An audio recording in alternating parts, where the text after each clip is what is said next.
ili mtu atoke kwenye umaskini wa mfumo wa kifikra, ni lazima ngome iliyojengwa kulinda fikira za kimaskini au za umaskini huo iangushwe kwanza.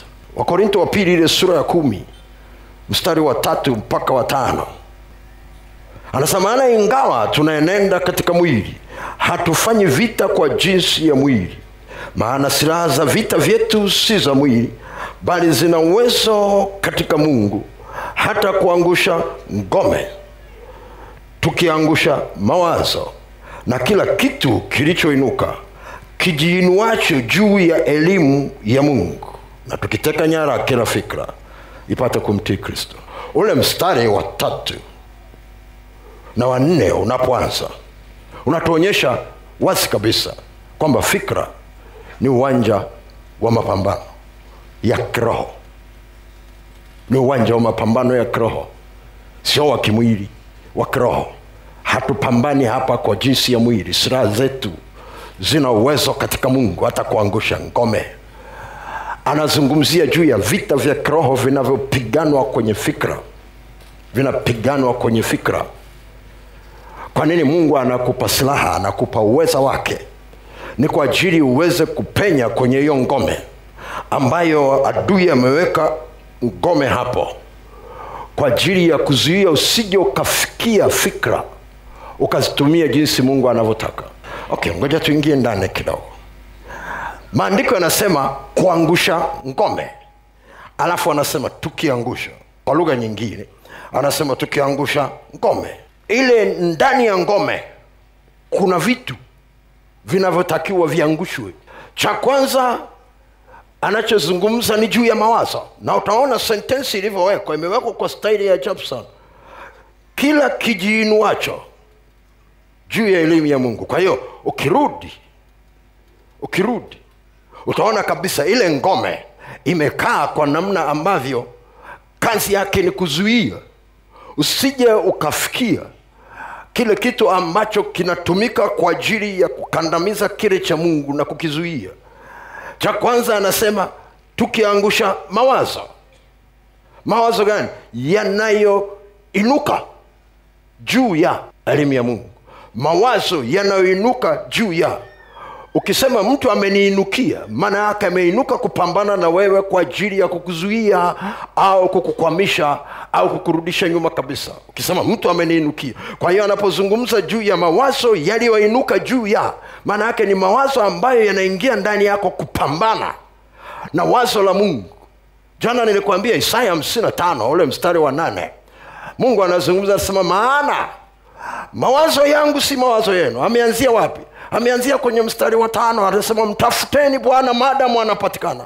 Alafu anaeleza pale chini, maana mawazo yangu. Kwa hiyo kama unatafuta wazo la Bwana, huwezi kukwepa kumtafuta Bwana, kwa sababu ni la kwake. Maana yake ni wazo ambalo linaendana na neno. Nilikwambia ukitizama Isaya 55 kuanzia ule mstari wa 8 ukatizama mpaka ule wa 11. Ule wa 11 unasema, ndivyo litakavyokuwa neno langu litokalo katika kinywa changu, halitanirudia bure,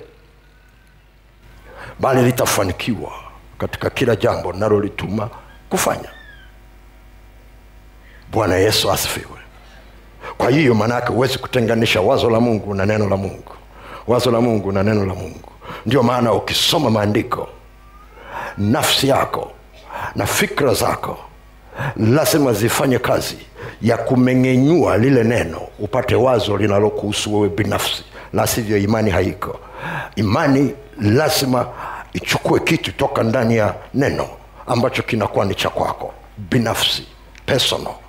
Ndio maana si kila mtu anayeamini juu ya msalaba ameokoka.